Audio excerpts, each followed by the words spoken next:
3개의 전지와 5개의 저항기를 이용해서 그림과 같은 회로를 만들었다고 가정하겠습니다. 이렇게 회로를 만들고 저항기 각각에 흐르는 전류를 구하기 위해서 등가 저항을 이용해서는 전류 못 구합니다. 키르요프 법칙 써야 됩니다. 키르요프 법칙은 두 개의 법칙으로 이루어져 있죠.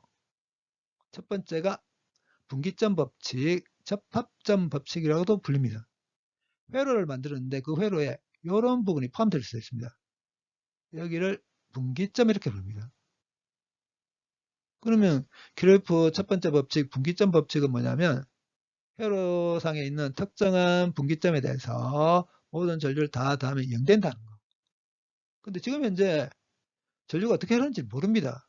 그래서 I1, I2, I3 세 개의 전류가 이렇게 흐른다고 가정하겠습니다. 그러면 I1은 왼쪽 분기점으로 들어가고 I2와 I3는 왼쪽 분기점에서 나오죠. 그럼 왼쪽 분기점에 대해서 모든 전류를 다 더하겠습니다. 다 더하긴 더하는데 들어가는 것과 나오는 것을 구분해서 더합니다. 들어가는 것을 플러스로 나오는 것을 마이너스를 붙여서 더해버리겠습니다. 연대해야 됩니다. 결국은 I1, I2와 I3 합의해야 되겠죠. 그럴 수밖에 없죠. I1에 들어가서 I2와 I3로 이렇게 나오니까. 근데 이렇게도 쓸 수 있습니다. I3는 I1 빼기 I2 이렇게. 지금 구하려고 하는 게 I1, I2, I3입니다. 모르는 게 3개라는 뜻이죠. 식 3개 필요합니다. 근데 식이 하나가 나왔습니다. 나머지 식 2개는 키르요프 두 번째 법칙, 배회로 법칙, 고리 법칙이라고도 불립니다. 배회로 법칙을 적용시켜서 나머지 식 2개를 찾겠습니다. 그리고 이 회로에서 각 부분을 이름을 이렇게 붙이겠습니다. 그럼 이 회로에서 배회로가 몇 개 있냐면 A, B, C, D, A에서 한 개, A, D, E, F, A에서 한 개, 그 다음에 A, B, C, D, E, F, A에서 총 3개 있습니다.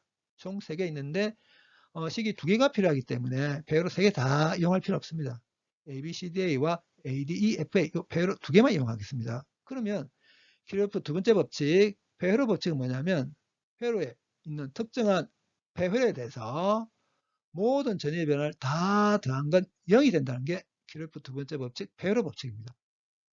그러면 배회로 A, B, C, D, A에 대해서 키르요프 두 번째 법칙, 배회로 법칙을 적용시켜 보겠습니다. A, B, C, D, A입니다. A에서부터 시작해서 B를 거쳐서 시계의 방향을 따라갈 겁니다. A에서부터 출발합니다. 그럼 A에서 B로 가는 과정에서 6ohm의 저항기에서 전위가 변하죠. I1의 전류가 이렇게 흐른다고 가정했습니다. 그러면 6ohm의 저항기에서 I1이 이렇게 흐를 겁니다. 근데 A에서 B로 가는 과정에서는 I1의 전류가 흐르는 방향을 거슬러 가죠. 그러면 6ohm의 저항기에서 전위가 증가합니다. 얼마만큼? 6I1만큼. 그러면 6I1만큼 전위가 증가한 채 변화 없다가 이제 B에서 C로 갑니다.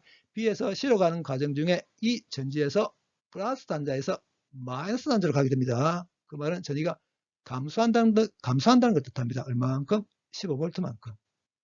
그 다음에 15V만큼 감소해서 변화 없다가 4ohm의 저항을 갖는 저항기에서 전위가 또 변하죠. 그런데 B에서 C로 가는 과정은 전류 I1의 흐르는 방향을 거슬러 가는 방향이어서 3ohm의 저항기에서 전위가 증가합니다. 얼마만큼? 3I1만큼.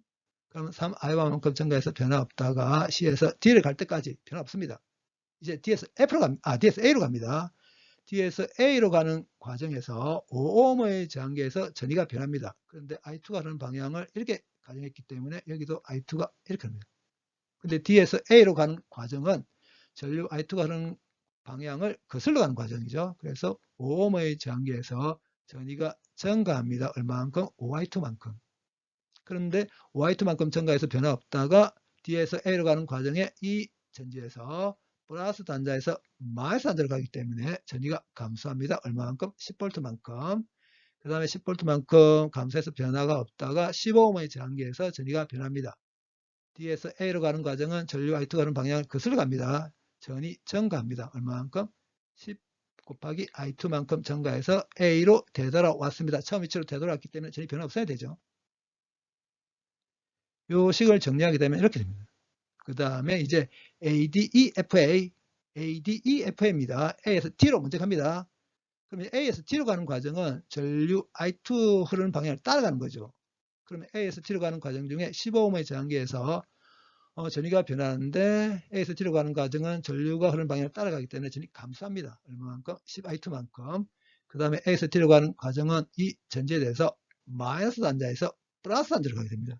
전이 증가합니다. 10V만큼. 그 다음에 A에서 T로 가는 과정 중에 5ohm의 저항계에서 전위가 변하는데 A에서 T로 가는 과정은 전류 I2가 가는 방향을 따라가는 과정에서 전위가 감소합니다. 얼마만큼? 5I2만큼. 그럼 5I2만큼 감소한 채로 변화 없다가 이제 E까지 변화 없습니다. 이제 E에서 F로 갈 겁니다. E에서 F로 가는 과정 중에 이 전지에 대해서는 플러스 단자에서 마이너스 단자로 가게 되죠. 그 말은 전위가 감소한다는 걸 뜻합니다. 얼마? 32V만큼. 그 다음에 32V만큼 감소해서 변화 없다가 7ohm의 저항계에서 전위가 변합니다. 그런데 E에서 F로 가는 과정은 전류 I3가 흐르는 방향을 거슬러 갑니다. 전위가 증가합니다. 얼마만큼? 7I3만큼. 그런 다음에 F를 거쳐서 다시 A로 되돌아옵니다. 전이 변화 없어야 될 겁니다. 처음 위치로 되돌았기 때문에. 그럼 이 식을 정리하게 되면 이렇게 되거든요. 그런데 I3가 I1 빼기 I2죠. 이렇게 바꿀 수 있을 겁니다. 이 식을 정리하게 되면 이렇게 이 식을 1, 이 식을 2라고 해서 1에다가 7 곱하고 2에다가 9 곱해서 빼버리게 되면 I1 없어져 버립니다. I2만 남게 됩니다. 303 I2는 마이너스 23 나옵니다. 그래서 I2 구해보게 되면 I2는 마이너스 0.076A. 그럼 I2가 정해졌으니까 이 I2를 여기다 집어넣어서 I1 또 정할 수 있을 겁니다. I1 구해보게 되면 2.90A. 그럼 이제 I1과 I2가 정해졌습니다. I3도 정할 수 있겠죠. I3 이렇게 되니까 2.98A 나옵니다.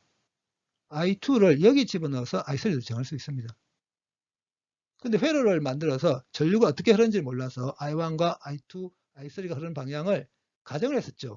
그렇게 한 다음에 I1, I2, I3를 구했는데 그 중에 I1과 I3 같은 경우에는 이 숫자 앞에 마이너스가 없습니다. 이게 뭘 뜻하냐면 실제로도 I1과 I3가 I3의 전류 방향은 가정한 방향과 똑같은 방향으로 전류가 흐른다는 걸 뜻합니다. 그런데 I2 같은 경우에는 여기 마이너스가 붙어 있습니다. 요 마이너스가 뜻하는 게 뭐냐면 실제 I2가 흐르는 방향은 가정한 방향과 정반대 방향으로 전류가 흐르게 된다는 걸 뜻합니다.